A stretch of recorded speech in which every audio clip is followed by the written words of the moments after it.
நிறைய பேரோட டவுட் இந்த சர்க்குலர் நேற்று அனுப்பின சர்க்குலரில் என்ன டவுட் அப்படின்னா, இந்த கேலண்டர் தான் இந்த எக்ஸாம் தான் வருமா அப்படின்னு. இது ஆக்சுவலி வந்து என்ன தமிழ்நாடு டீச்சர் எஜுகேஷனில் கொடுத்துருக்காங்கன்னா, ரிமைண்டர்னு கொடுத்துருக்காங்க. ஏற்கனவே இருக்க கேலண்டரில் இருக்கிறத ஞாபகமூட்டுறோம் அப்படின்னு சொல்கிறாங்க. ஸோ ரிமைண்டர் அப்போ ஏற்கனவே இருக்க கேலண்டர் படி தான் ஃபாலோ பண்ணுவாங்க அப்படிங்கிறது தான் மீனிங்.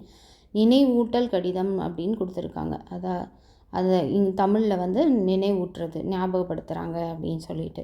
எதுக்கு, யாருக்கு ஞாபகப்படுத்துகிறாங்க அப்படின்னு நீங்கள் பார்த்தீங்கன்னா, 1ஆம் ஆண்டு மற்றும் 2ஆம் ஆண்டு பயிலும் மாணாக்கர்களுக்கு வகுப்புகள் தொடங்குதல் மற்றும் கடைசி வேலை நாட்கள் கீழ்கண்ட அட்டவணையில் குறிப்பிடப்பட்டுள்ளது.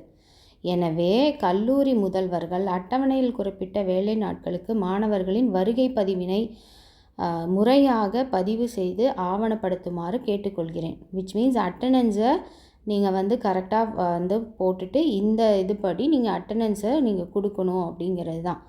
லாஸ்ட் ஒர்க்கிங் டே இதுதான் ஸ்டார்டிங் ஒர்க்கிங் டே. இதை ஃபாலோ பண்ணிவிட்டு 100 டேஸ் கேல்குலேட் பண்ணுங்கள். 100 டேஸில் உங்களோட ஸ்டூடெண்ட் எத்தனை டேஸ் வந்திருக்காங்க, அப்படி 75% அவங்க வந்து அட்டண்டன்ஸ் கொடுக்கல அப்படின்னா அவங்களால எக்ஸாம் எழுத முடியாது அப்படிங்கிற மீனிங். இது எக்ஸாமுக்காக கொடுக்கப்பட்டது. ஏற்கனவே இருக்கிற அதே கேலண்டரை அப்படியே ஃபாலோ பண்ண சொல்லியிருக்காங்க. விச் மீன்ஸ் எக்ஸாம் வந்து June 22 ஸ்டார்ட் ஆகிறதுக்கான சான்ஸ் தான் அதிகமாக இருக்குது. அதனால் நிறைய பேர் இன்னும் டவுட் கேட்டுகிட்டே இருக்கிறதுனால நான் இதை சொல்கிறேன். ஒருத்தருக்கும் ரிப்ளை பண்ணுறதுக்கு பதிலாக ஒரு வீடியோவாகவே போட்டுட்டேன். இது வந்து எக்ஸாம் வந்து உங்களுக்கு கண்டிப்பாக June 22 இருக்கிறதுக்கு தான் வாய்ப்புகள் அதிகமாக இருக்குது. ஏன்னா அதை தான் ஃபாலோ பண்ண சொல்லி ரிமைண்டர் கொடுத்துருக்காங்க.